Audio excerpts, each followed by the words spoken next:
Imaginez-vous glisser sur la glace. Avez-vous déjà eu l'impression que la chaleur de vos chaussures ou la pression de votre poids était responsable de votre chute? Eh bien, détrompez-vous. Une récente étude allemande a révélé que la véritable raison de la glissance de la glace réside dans les dipôles moléculaires invisibles. Il s'avère que ce sont les minuscules déséquilibres de charges électriques qui perturbent la structure cristalline de la glace, provoquant ainsi la formation d'une fine couche liquide à sa surface.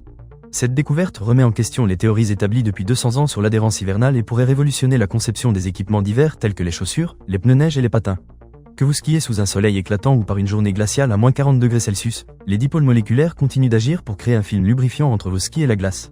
Même par temps extrêmement froid, cette couche quasi liquide est belle et bien présente, modifiant ainsi notre compréhension des conditions nécessaires pour glisser.